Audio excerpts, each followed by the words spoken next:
So welcome, ladies. Welcome to the Advancing Women in Tourism webinar and podcast series. And this is week 5. So we've now 5 of 8.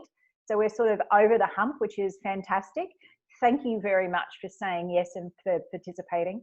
The whole purpose of this series is to connect, engage, and support women in tourism throughout the state. We've received some really great feedback over the last few weeks. And last week we had a lady by the name of Cath from Miami, Mackay. And she just said, Kayleen, it was such a treat to meet you and listen to all the other ladies and their awesome stories. It was so nice to be reminded that we're all part of a much larger family, and what a gorgeous family it is. So, you know, I think we all feel that way from a tourism perspective. After 40 years of being in this industry, you know, the wonderful connections that I have made globally, you can literally call on people at any time to ask for assistance or suggestions. And yes, so I'm very blessed to have been in the industry. So today, ladies, I'm going to ask you to introduce yourself, introduce your product and your destination. But before we do that, I'd just like to introduce once again Bindi. Bindi is from the Ethical Change Agency. So without her fantastic technology, I might be great as a business coach, but when IT comes along, that's not necessarily my strength. So a big believer, do what you do well and outsource the others. And Bindi is sensational at putting these together. So Bindi is also going to look at our chat. So as people pop on, the participants, please let us know where you're from. And if you've got any queries or questions, please, for the panelists, please let us know. Also at the end of this session, Bindi will do a bit of a summary on what she believes were the key takeouts of our conversation and any tips and gems that may have come out of that. So again, welcome, ladies. Naomi, Whitsundays, would you like to introduce yourself and your business and the beautiful destination of Whitsundays? Hi, everyone. And thank you so much, Kayleen, for this opportunity. I feel really very blessed to be included. I live in Airlie Beach, part of the Whitsundays, obviously a region, as a lot of regions, incredibly affected by the downturn or basically stop in the tourism industry. So a lot of our other local businesses rely heavily on tourism in terms of chain supply. So, you know, it's been a pretty tough time for everybody. You know, we're an incredibly wonderful and resilient community. There's a lot of local support. So about me, I have for 7 years had a little cafe on the beachfront in Airlie. Prior to that, I was part of Big Four Adventure Whitsundays, so sort of a different business experience. Now into hospitality. Main reason for going into hospitality is I just completely loved customer service and just wanted to transfer that from one. So we're on the beachfront, 60-seat cafe, previously, like in the last couple of years, turning over close to 1.2. Over that, you know, that's obviously reduced significantly right now. Yeah, I think that's me. Congratulations. I remember when you were originally setting up that business. So to be able to have a turnover like that, starting from absolutely scratch and just having an idea, you need to be congratulated. I'm going to come back to you, Naomi, because I know obviously you've had to change a bit of your business model. So I'll, you know, have a bit of a chat about what you currently do now different and what you think you might continue to do into the future, as opposed to what may have happened if this pandemic never happened. So thanks very much. Jade, hi, welcome. Hi, Kayleen, how are you? Very well, thank you. Good. So Jade, do you want to let us know a little bit about the Goondiwindi cotton, because I believe you represent that, and what you do for it and what's been happening out there. And let everybody know where Goondiwindi is. Yes, of course. Well, thanks so much for having me. As Kayleen mentioned, I am located here in Goondiwindi. I have my own marketing and events business that I started 2.5 years ago out here. I have a strong marketing background, and one of my key clients out here in Goondiwindi is a brand called Goondiwindi Cotton.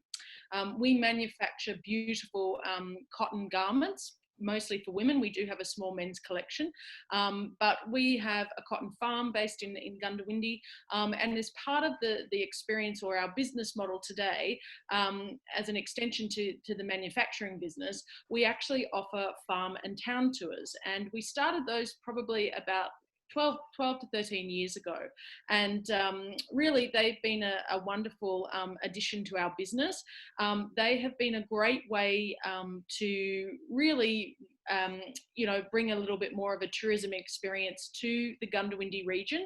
Goondiwindi, if you don't know, is located on the Queensland and New South Wales border. So we're 3.5 hours inland from Brisbane, obviously 2.5 hours from Toowoomba, and we see a lot of traffic that's coming down that Newell Highway, particularly from Victoria.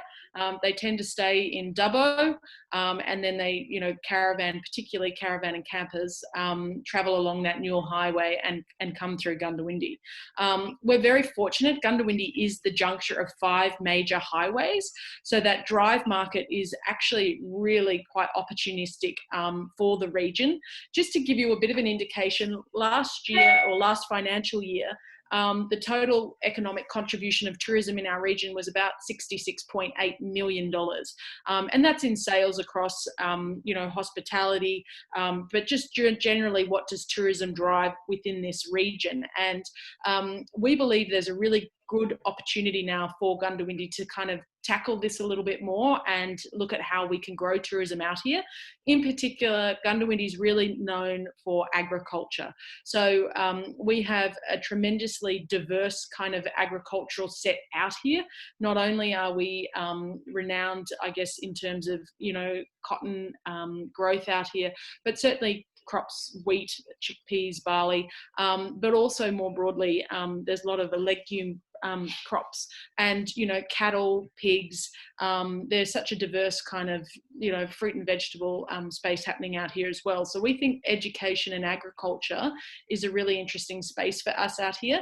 But I'll be honest, we're very grassroots at this point, and I think what that customer experience and how that evolves with various trails that we can now link up with other things like the Granite Belt, Stanthorpe, the Scenic Rim, all that kind of stuff, that could be really exciting for us. So to put a little bit more perspective on that $66 million that's now contributed, what is the population of Goondiwindi? We have a population of around 6,000 people immediately here in Goondiwindi.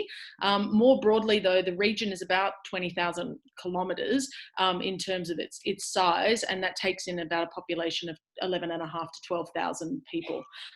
So, look, it's certainly...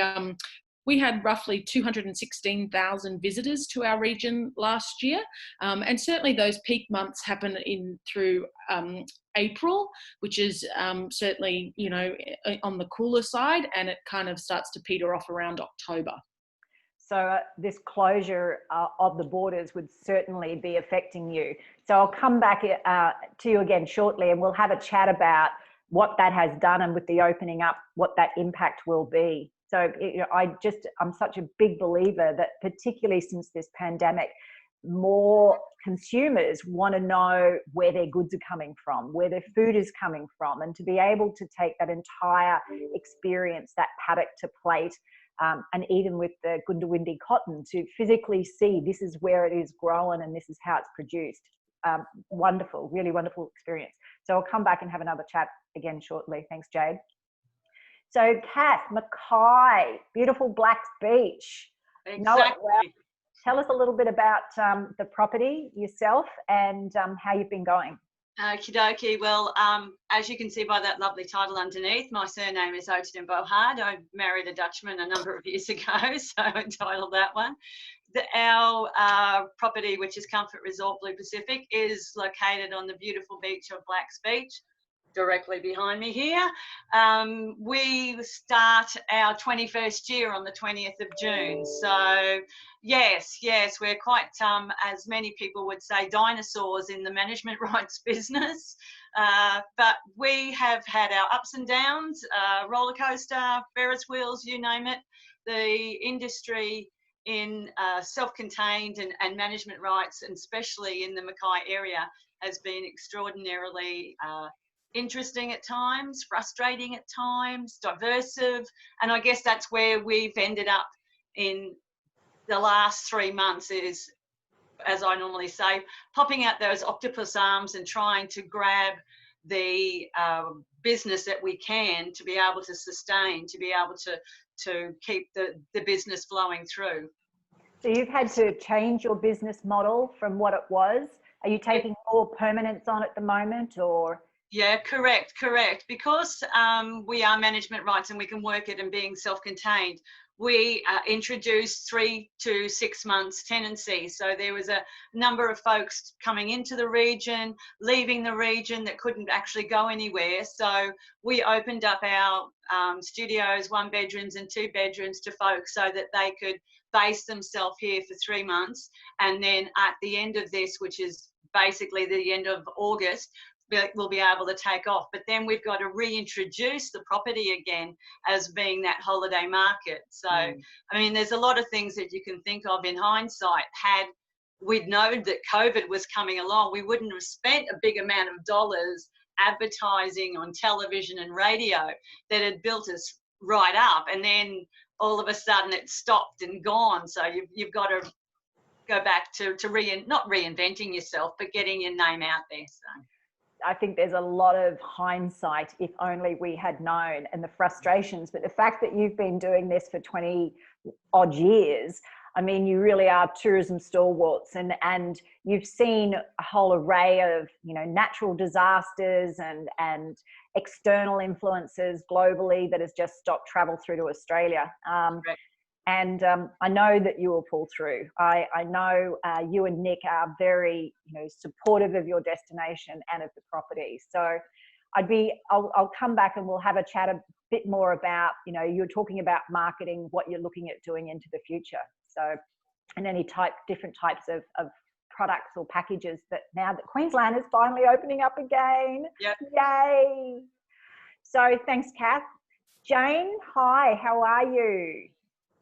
Unmute myself. Yeah, hi everyone. I'm Jade Needham. Fraser Dingo Forward Drive Adventures is our business, along with Fraser Island Hiking. So we've obviously, like everyone in tourism, been sitting waiting for things to get back happening. I think in some senses for our region, we were a bit lucky in a sense that we got an earlier opening to Fraser Island than we were expecting. So we were only sort of down for 2 months, and then we could start to get back with four-wheel drive hire for day visits. So yeah, but we've been running for 10 years. We're an owner-operator business. Me and my husband set it up, and I came on board with him 2016 from being a teacher and educating kids. Decided it was time to come over to run our own business rather than keep teaching. Yeah, and it's grown since then. We've really been able to grow the business and develop a lot more product. And, you know, obviously after 10 years, this was our 10-year anniversary, to see our business just sort of close down overnight has been a little bit hard. But at the same time, we've kept positive, and moving forward, we've got a lot of really good initiatives in place to keep going with it all. Yeah. And I'm hoping that with the opening up of Queensland, the phones have started ringing for you too. Yeah, definitely. We've been quite busy over the last couple of weeks with bookings and that for the end of June. All right. So, yeah, so Great. it's really good. Congratulations for just, you know, sticking it out and pulling it through, and for lasting 10 years. And in another 10 years, you'll have this story to tell everybody of what happened and how you survived. That's right. And I mean, obviously for us, we're lucky the Fraser Island sells itself because it is such a beautiful location. But in saying that, having a business that offers really, you know, good product and, you know, good customer service is really important as well. Even though we're not relying on return business, we're relying on people spreading the word about our business. So that's what's, really high on our agenda. So when I come back, I'd love to have a quick chat to you about target market and how different it is to some other people. Thanks, Jane. Jamie Lee, hi. Beautiful Hi. Brisbane. Yes. Yes. Tell us all about it. Yeah, thank you for having me. So I'm from Delectable Tours, and we run locally inspired progressive dining experiences. So basically, these are food tours with a real local focus. So we run these around Brisbane and the surrounding regions, and the idea is to give you a taste of Brisbane and of Queensland, and something you can only experience here. So yes, like everyone else, we have had to shut shop, but looking to, we've got a number of our signature packages we can offer again from mid next month when the restrictions ease on some of our venues. So very dependent on what's happening in the restaurant and bars and cafe scene. So that's... So give us an idea of what your signature package would look like. What would people do, and how is this pandemic, and the opening up affecting all that?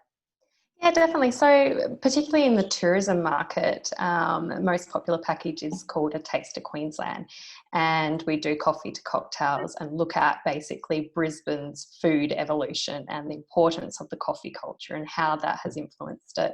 And the idea with this product is to not only introduce people to some great venues and produce around Brisbane, but to highlight some of Queensland's iconic produce and some things that people often relate to our subtropical climate and tropical climate when you head up further north.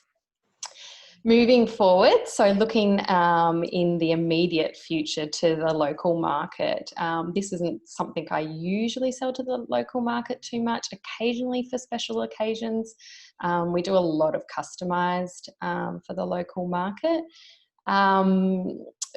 But in general, there will be slightly less hands-on experiences to start with more restrictions in and outside of kitchens, and I'm sure that's something Naomi it can relate to with what's happening there. But we usually run from 2 to 8 people, so there's small groups anyway, but starting now only offering in private groups, so it'll be limited numbers as well.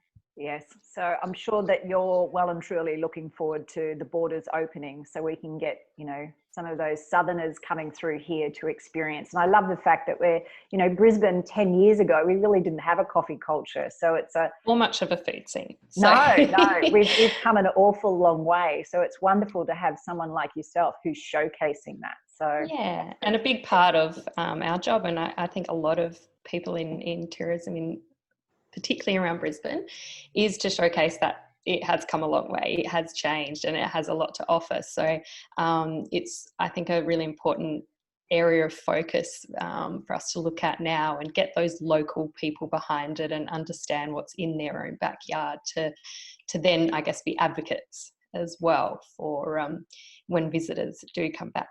Absolutely. And we've got such, we really have a food bowl surrounding us. It's fantastic produce that I'm sure your partners are utilising that too. So promoting Queensland produce to Queenslanders, which is step one, and then hopefully Australians, and as we open up to the rest of the world again very soon. Well, in the next year or so.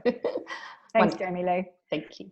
Naomi, I know that, you opened quite some time ago, so you've been operating quite a long time over this. So how have the locals supported you, and what have you done differently in your business to help keep their patronage? Yeah, so we've been open coming up to 7 years. And the initial concept for me in opening the cafe was to make it a place for locals. As I think I said earlier, we're located sort of a couple of kilometres out of the Airlie Beach itself. So we're on the beachfront, I suppose more suburban. So as I say, the whole goal was to build it around a customer base of locals. And obviously that's kind of been really a crucial part for us right now. We've gone from almost sort of 90% dine-in to 100% takeaway. So that was a very big, almost overnight, you know, to use a cliche word now, pivot. So it was really crucial for us to kind of just think on our feet. Having said that, tried not to rush into too many decisions. Sort of just took an opportunity to sit for a couple of days on something before we sort of rushed into it.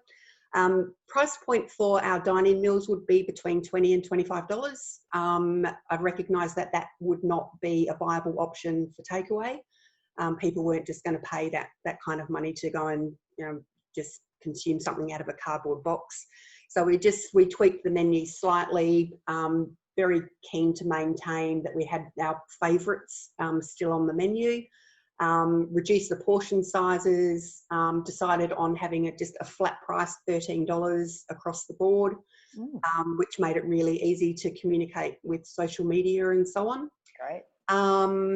And when in terms of customer base, as I say, a huge percentage of our customer base is from locals, and it's actually been a really heartwarming thing to see people that would have come in every day, sit at their table as an individual. They're now sitting across the road at the beach as, you know, a group of 8 of them, and they've forged these really strong, beautiful friendships out of the fact that this is kind of what's brought it. So always made a point that, you know, for me personally, for my staff, we've always engaged on a pretty friendship kind of level with our customers. And so for all of us to kind of be going through this together has been nothing that I set out to deliberately create, but it's actually been the reason that we're still able to operate today.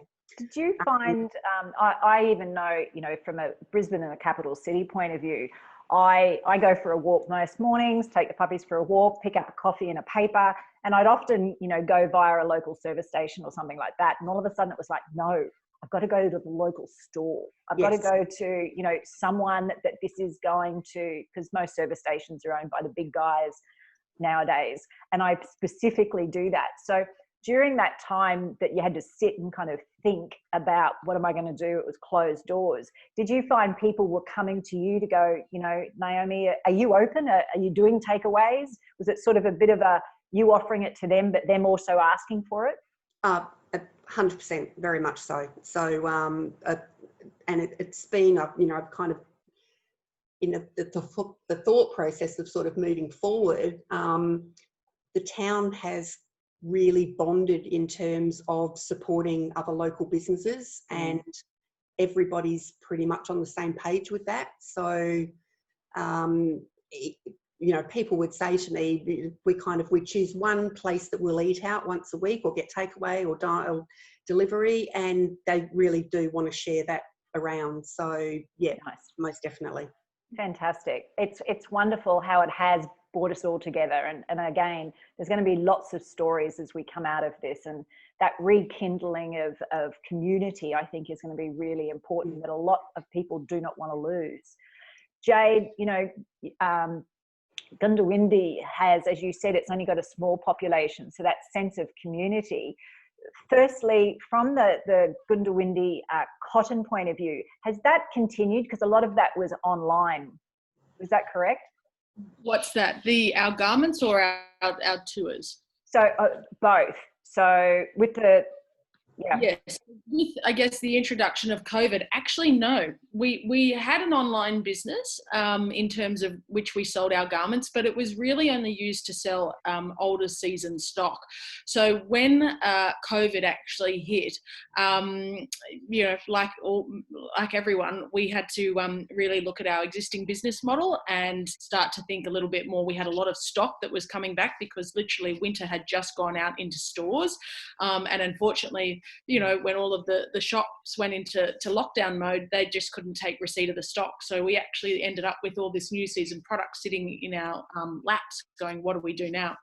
So we've been really fortunate. We had anticipated, and you know, let's be honest, lots of retail businesses now exist with multiple wholesale channels. They have an online channel, they have a retail presence as well. They're you know, obviously, you know, many revenue streams. So we were quick to react. We had introduced a platform called Shopify about 18 months prior, and we were able to really react quickly with putting all of our new season product online, and we have really upped the ante around our marketing and our presence now to promote our business through Facebook, social media, Google paid ads, organic search. We've done a lot of that type of stuff over the last 6 months, and we've had a really great result.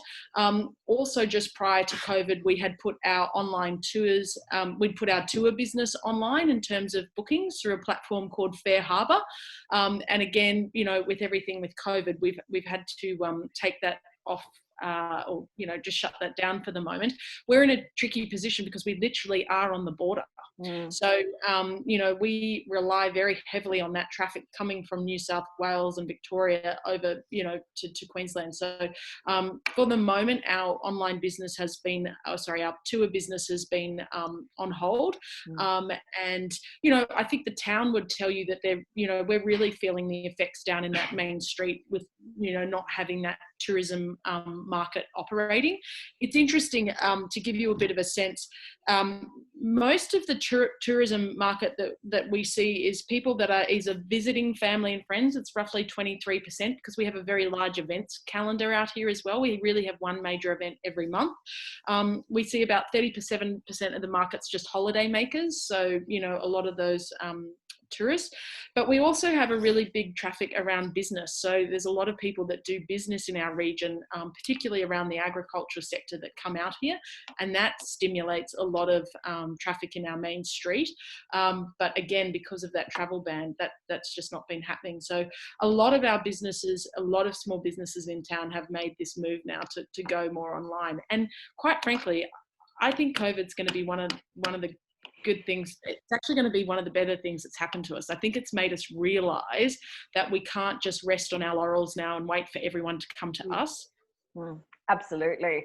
I think, you know, we as a town, we you know, we've got a wonderful location, we've got so many wonderful attributes, but we've always been very lucky because our whole industry is driven around agriculture, which is very wholesome. And yes, we've had droughts, natural droughts, you know, things, hazards like the drought, but, you know, we've always just, the traffic's always just come back to us. So really, I think COVID has now sparked or reignited, you know, a bit of a drive now amongst our small businesses to get online and get a little bit more proactive now in driving that foot traffic and revisiting their business models. Absolutely. I mean, often when you have a particular target market, and I don't say that it comes easy, but as you said, you are a natural thoroughfare from, you know, different states and having that ability of people just coming through, and all of a sudden when it stops, it pushes you to go into another direction of online. Because, you know, you know, if there are farmers out there, they want to farm. They don't necessarily want to run a digital business. But as far as distribution is concerned, it's going to be a critical element for them to be able to showcase their product statewide, nationally and internationally. So when you were talking about the Goondiwindi cotton products as just one product, but you had been online for some time, where was that distribution going? Is it predominantly Australian? Yes, correct. So predominantly our biggest market is in Australia. We have 180 stockists Australia-wide, of which we were just selling product into those stockists. We were basically just a wholesale business with us, you know, our farm and tour business, which really drives to our shop here in Goondiwindi. It's amazing how that running our farm tour has then been a catalyst for driving people into the shop who then want to ultimately take home a piece of Goondiwindi. They saw how it was produced and where it came from, and it just gives them so much more connection to that piece of clothing. Exactly. And we see this perception come in, particularly around cotton growers, you know, raping and pillaging the water, all this kind of stuff. But it's wonderful to see when they come in and they see all the developments that have been made with cotton, all the sustainable practices now that are in place. They can see the efficiencies that we're garnering with the water, how that perception really changes, and all of a sudden they become great advocates for the region and agriculture, which is really wonderful to see. And it's a really important part of our business. One thing I think the group would find interesting, we've ultimately, off the back of COVID, because our online business now and selling new season product direct to the customer has been so successful, we have run out of space in our office. And so we're now having to look at how we can hold more inventory in our existing office. This has now made us think, what does that customer experience look like for the farm tours? How can we do this better? And also, how can we partner up with other facilities or products in town to enhance our farm tour business? So that we used to have a morning tea element that sat around our farm tour business, which was always very popular, and people enjoyed meeting other people that were coming through the region and hearing about their travels. So we're now looking at how we work with other precincts in town, other tourism attractions to maybe look at how they might pick up that aspect of the tour for us as well. So I think it's been great, COVID, in the sense it's making us think, is our product the best that it can possibly be? Fantastic point. It makes a lot of people, and this is part of this series and a lot of the other communications that have been around for the last couple of months, just see how innovative, and sometimes we need to be forced outside our comfort zone. We don't necessarily want to be forced by a pandemic, but the fact that it has happened, take it as an opportunity to maybe strip down the business, have a look at it, identify partnerships and community. People, when they come and visit, particularly a rural place, they want to get to know the locals. They want to see what it's all about. So very important. Thanks, Jade. I really appreciate it. Cath, Jade made mention that obviously business tourism was really important to that particular area, and Mackay is very similar. So how much of your business is business, or was it beforehand, and do you think it will continue to be into the future? Okay, well, pre-COVID, our corporate market was beginning to pick back up again, because we've had that period where after the mining boom crash, we did lose a lot of the corporate business coming through.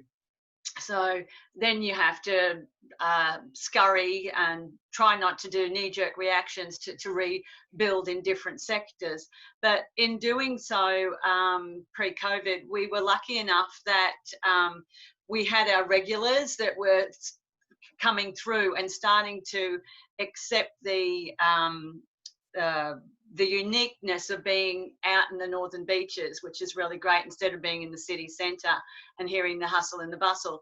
Our corporate business before COVID was probably back up to about 10%, because our other side is easy. 90% of our business is the VFR, people coming through for hospital visits, specialist visits, especially coming in from that 500-kilometre radius. So out from Emerald, Moranbah, Yanibos, even sometimes coming down from Townsville and up from Rocky, although both of those towns do have their own specialists that look after them. So for us, it was a case of bugger, we've lost that business, so we try to revisit and look at the idea of why are we here, what is it that people want. And we know that people don't come to a location to sleep in a bed. They come for experiences, for, dare I say, hero shots, the way of being able to reflect, recharge, to just get back to being, for want of a better word, a normal life, and to breathe again and to go forward. You're a great promotion and advertisement for Mackay. I mean, I've had a long association with Mackay, as you well know, and I know how difficult it is when the mining boom was there. It was force fed to you, and you had no choice but to take it, and it was a good time. But as quickly as it came, it was also removed very, very quickly. And all of a sudden, Mackay had to go back on the map as a leisure destination. it was quite difficult to get accommodation in Mackay there at one stage, because the mining boom was just taking all the accommodation. So you've had to go through adjustments quite a bit over the years.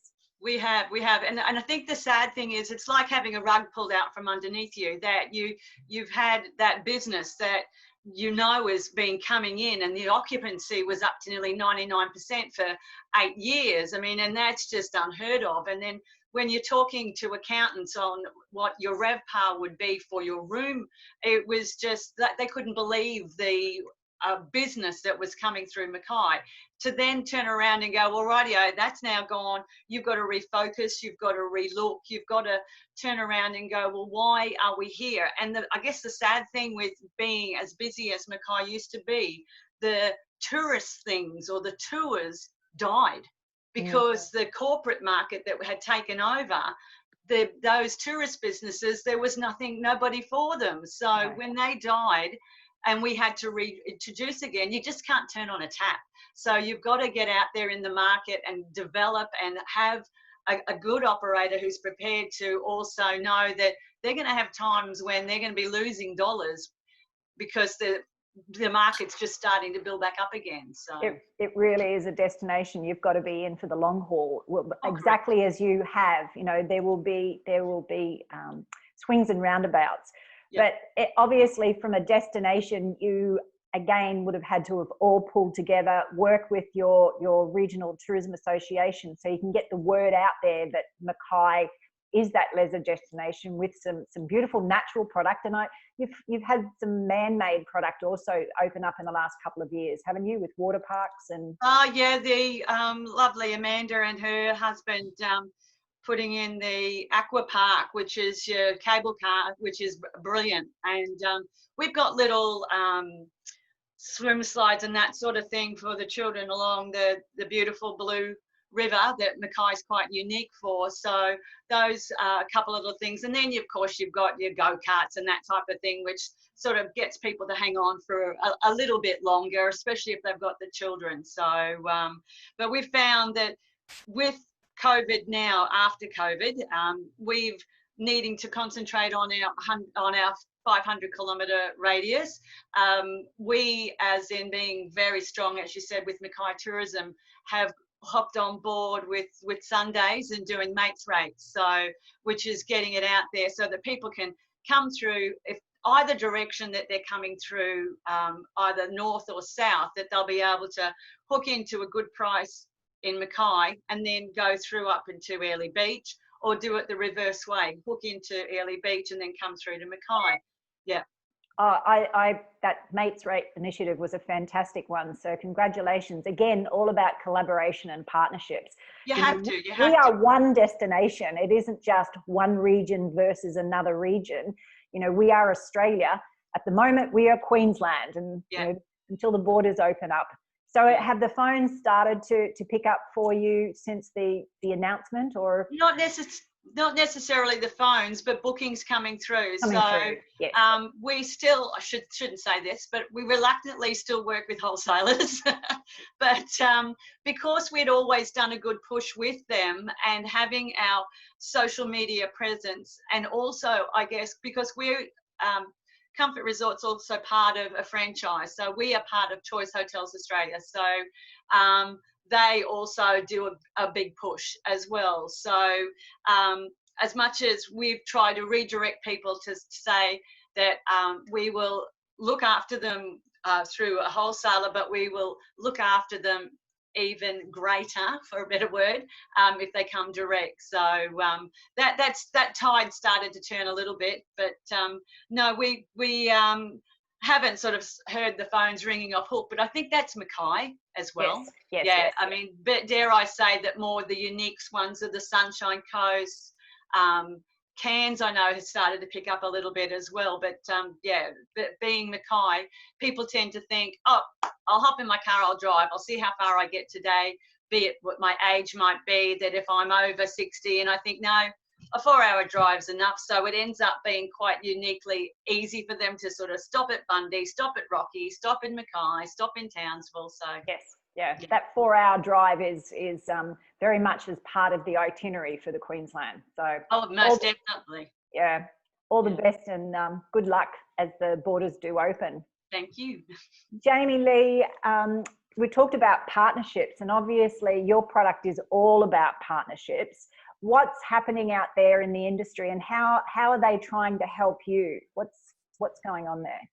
Yeah, it's definitely interesting landscape for them, and like everyone, they have to think about their bottom line, and with the 1 person per 4 square metre implication, it's something that I don't think the industry feels will go out anytime soon. So it's, you know, making those adjustments now. So partners that I've worked with for a long time, most of them have been really good. Some have come back and said, look, we've looked at our plans, our risk management, whatever, we're no longer allowed to offer this, or we're not going to do this.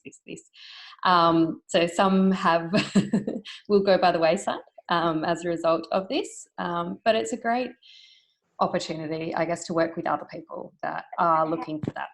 How are you feeling? Because I mean, it's a beautiful idea, and you had the gumption and you went out and you created it. And like a lot of other people, with no fault of your own, you're really having to think very creatively about possibly even new itineraries, new partners, as you say, rebuilding those relationships, and hopefully getting, you know, Queenslanders and Brisbaneites to travel until the state starts to open up. Yeah, definitely. So I think personally how I'm feeling is, I guess, equally challenged and also excited for the opportunity. I do like a good challenge, and this certainly has provided that. And yes, so it's a good opportunity, like you said, to create new itineraries. I'm continuously working on that.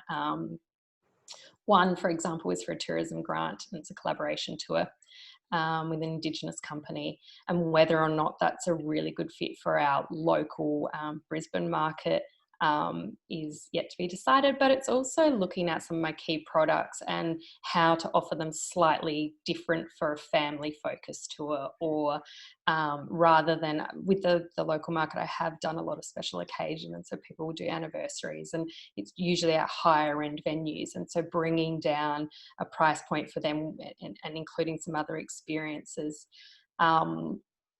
is a big part of it. And moving forward, I mean, people, no matter where they're from, generally like to hear the stories behind places. So it's been about really how can I incorporate better stories, or what story does Brisbane and the surrounding regions have to share at the moment that we may not have thought of. And a big push I'm doing at the moment is around experiencing adventures in your own backyard, and encouraging people to play tourists in their own yard. So we have a very unique opportunity as tourism operators, where we know a lot of the product in our area, but just for general people that live there, they may not know everything that's been going on. So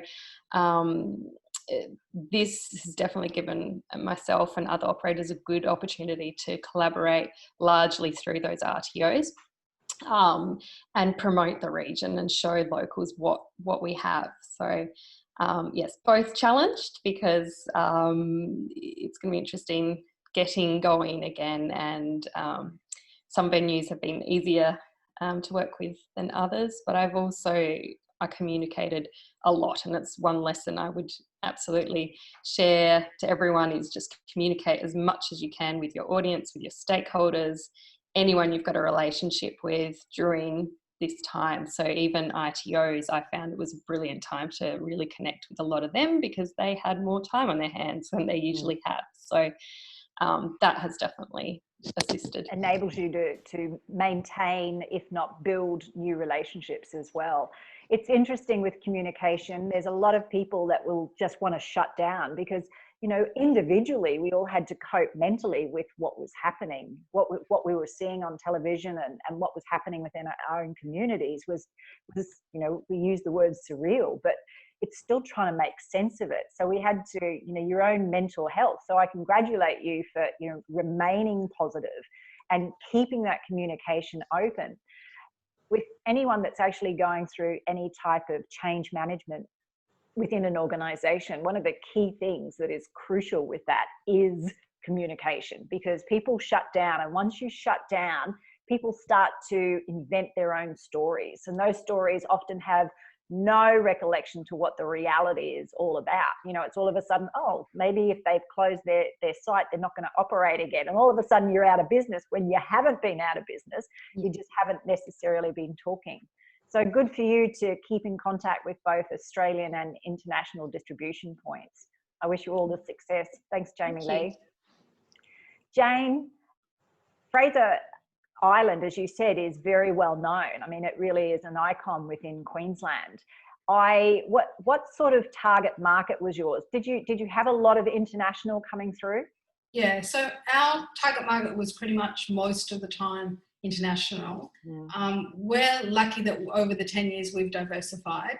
So we did have a big youth adventure market with our tag-along tours, and that was a lot of international working holiday visa students and things like that. So that sector, basically tag-along tours, is on hold now, I'd say for 6 months or more, until we build that back again or try and get students out of Melbourne, Sydney, maybe coming up.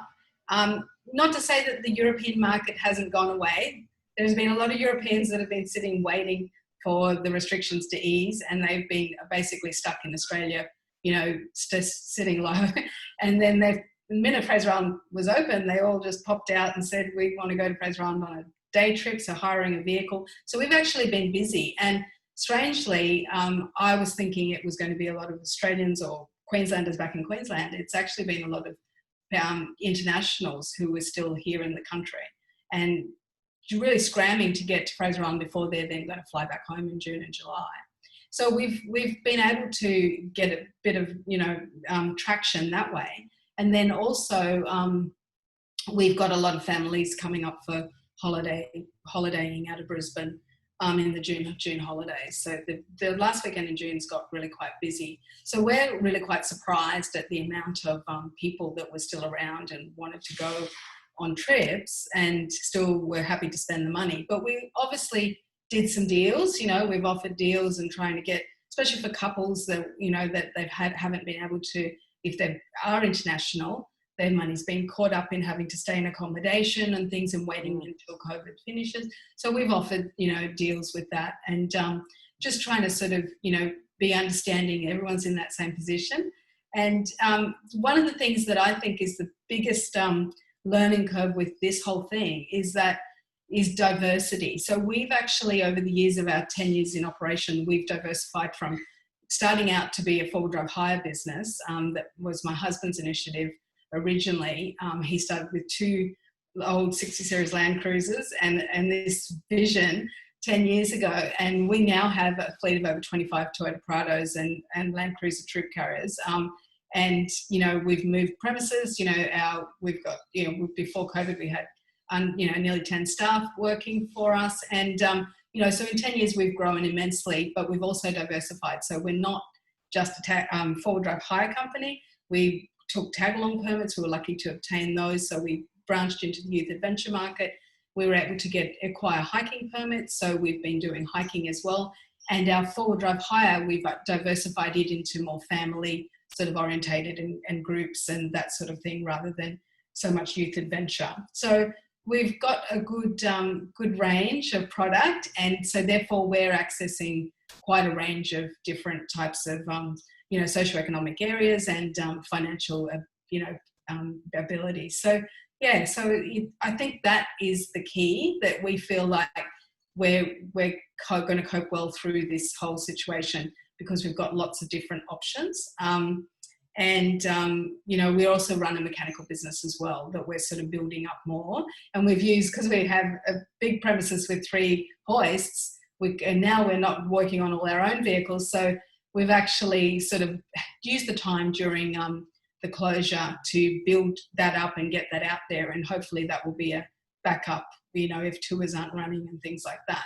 But I mean, we've definitely lost well over 50% of our normal intake, even though we're able to run again now, but because we're relying on internationals. Of course, yeah. Yeah. Some great points. I mean, diversification of product, listening to the customer and being able to move where you can. I know financially, space, education, technically, we all have to, ensure that all the ducks are in a row for that. But well done for being able to listen to your market and be able to, diversify and provide another product based on their needs. Yeah, and I think it's also being not scared to try different things, because over the years, we've sort of got involved in things, and I remember saying back in the beginning, to my husband, when he was going, I'm going to do tag along tours, I said, what do you want to do that for? There's so much extra work and involvement, running tours. But no, I'm doing it. And look at what, and then coming out of that, we've learned so much. There's no book telling us what to do. You just go ahead and do it, and you work it out, and then you grow and develop, and you work on it because it's a product and you want to make it really good. And you just get customer feedback, and then you develop it into a really, good product. I mean, we have a really strong branding. We're pink. We run pink four-wheel drives to Fraser Island. If anyone ever sees pink pictures of four-wheel drives, we're very distinct in how we brand our marketing. And I think the fact that we have that, and we're sort of got a fun, happy-go-lucky sort of look about us, is that people want that. And they also, the people ask us, why do you have pink cars? And it's like, well, if people go away and they're talking to someone else, if they don't remember our name, they're going to remember it's pink. So they will tell people hiring a pink four-wheel drive was a great experience. And that's how we get the word out, and no one else is running pink four-wheel drives on Fraser Island. So we have some blue, and funnily enough, blue four-wheel drives will always be picked by the Australian market over the pink. Whereas Europeans and that, you'll get, they love the pink. So they love the point of difference. They love that, core branding. So that's fantastic. And something that you just said, a couple of things. You talked about your husband, and, he had a vision of what he wanted to do. And even though at that stage you weren't quite sure, he had the passion and the commitment behind him to be able to take this beautiful product and showcase it to the rest of the world. Congratulations, Jane. Yeah, he had the passion. I'm the woman that helped him get there. Absolutely. It's about women in tourism. But yes, you definitely have to have a good woman behind every man's ideas.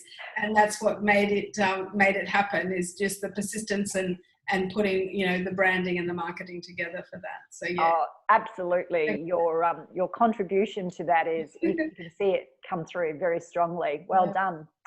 I'm going to pass over to Bindi now, and she's going to do a bit of a summary. But before I do, is there any other comment that anyone quickly wanted to say about, the resilience that was required, or no one's nodding their head? I think one of the biggest turning points for us, or one of the biggest contributions to us being able to stay so strong, is the commitment that I've got from my staff. I've always been one to believing in my staff and be as supportive as I can be, as generous as I can be, as understanding as I can be. And oh my God, like, that has just paid me back big time with this, because they've been with me 150% behind this. Like, they're prepared to pivot and swerve and change overnight, or, at the drop of a hat on things. And they've been so incredibly supportive. And if I didn't have that support, it would be a very, very different outcome right now. So I think, one of the biggest kind of reassurances for me is that it's just strengthened my belief in the importance of looking after your staff and including them and empowering them and making them feel special. So that would be the only other thing I would like to contribute. But well done to you, Naomi, because you've obviously shown the leadership. People will follow when a leader is there and prepared to put it into, and they wanted to support your vision. So well done. I mean, none of us can survive without part of our team, our staff, to be able to just give us that support. So well done. Cath, did you want to say something? Yeah, I concur with what Naomi said there with regards to staff. We were actually quite lucky that two of our girls have stayed on, but one of them, we were able to be a bit more diversive. Instead of just cleaning, she's been out in the garden, which is something that she loves herself. So we've been able to sort of introduce them to new techniques, new jobs as such that they've been quite happy with. But I guess the other underlying thing for us, especially in the larger units that we've got, is the cleaning that now has to be involved with even people just coming in overnight, to the fact that even simple things like if they've just used a cup and a teaspoon, we've got to go through and empty the drawer, clean all the cutlery, clean all the crockery. So your time frame on cleaning units and being in that unit, to then for the industry to turn around and say, oh, well, we would dearly love you to be able to not have a person back in that unit for 24 hours. And it's like, people, you've got to be a bit more realistic. So we've actually sourced, and hopefully will receive within the next month or so, a new machine that, on top of our cleaning practices that are right up there, once a unit's cleaned, we'll be able to go through with an electrostatic machine, which is a, for want of a better word, it's a fogger, but it's not a fogger. It will give out a film that you can go through over the top of your tables, your chairs and everything. It will settle and then kill the bacteria or anything that might have been left, and you don't have to wipe it off, which is awesome. So that sort of just puts an extra 110% on top of the cleaning that you have to do. Yes. That hopefully gives that big tick of approval from the guests that are now coming through, that they'll understand that yes, it might have taken us a little bit longer to clean the unit, but yeah, you're getting one that you can feel very comfortable in, instead of having to take out the Dettol wipes to go over everything. Yeah, that you're 100% COVID safe. Well done. Yes. Yeah, new Yes. technologies. Great. Thanks, Cath. Just going to hand over to Bindi to do a bit of a wrap on her thoughts on the conversation. Thanks, Kayleen. There's a theme every week, and this week is no dissimilar. But one thing that's come up this week is that location really has played a part when it comes to the impacts from COVID.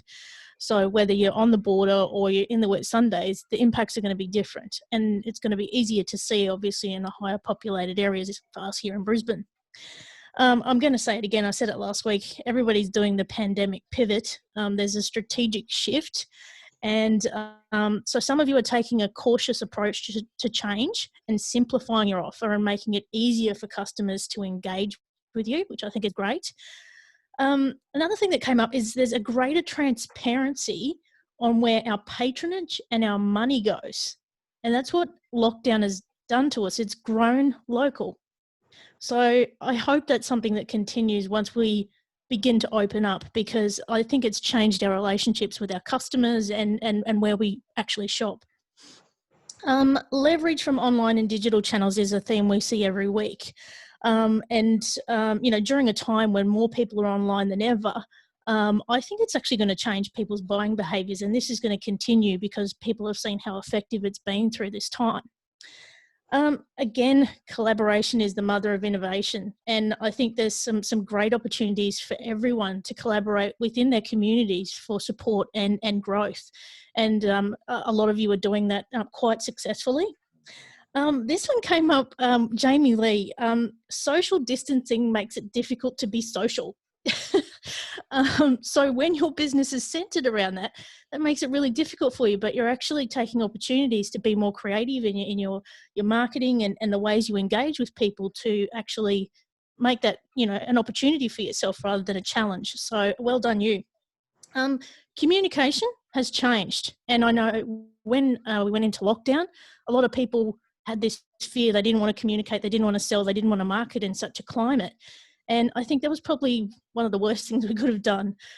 We need to continue to communicate and to keep those channels open. So I wish you all well. You're all doing a great job.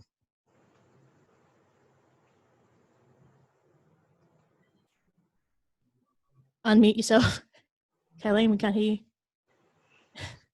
Helps if you unmute yourself. Sorry about that. I wanted to say thank you again, ladies, for saying yes to the invitation, for being brave to want to actually step out and have your say and share your stories. So I want to say a big thanks to Cath from Blue Pacific in Mackay, Naomi from the Fat Frog in Airlie Beach Whitsundays, Jamie Lee for Delectable Food Tours in Brisbane, Brisbane, Jade Needham from Fraser Dingo Four-Wheel Drive Adventures. Thanks, beautiful Fraser Island. And Jade, thank you for representing Southern Queensland Country and Goondiwindi. Goondiwindi, correct? Yes, yes. I was saying it incorrectly before. Thank you very much, everybody. As I've said previously, this particular webinar and podcast series is only being made possible through the Queensland Government's Advancing Women in Business initiative. So I want to thank them very much. And I'd also like to just, before we go, let everybody know who's on next week, which will be week 6. We have Rebecca Gallen, who is the Director of Sales and Marketing from the Surfers Paradise Marriott Resort on the Gold Coast. We have Lisa Bell from Harry's on Butterham Restaurant, which is the Sunshine Coast hinterland. We have Renee Atherton from Cape Hillsborough National Nature Tourist Park, again another Mackay property there, Cath. We have Judy Kennedy from the Longreach Motor Inn representing the Outback. We have Joanna Herford from the Reef HQ, which is in part of my old stomping ground, the Great Barrier Reef Aquarium in Townsville. And Nikki from Bad Fishy Jet Boat in Cairns, representing tourism in tropical North Queensland.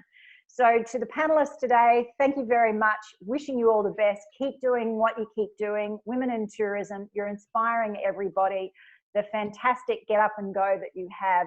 All the best as the state starts to open up. And I look forward to bumping into you and saying hi as my travels throughout the state will hopefully start to resume again very shortly. So bye everybody. Take care. All the very best. Bye. Bye.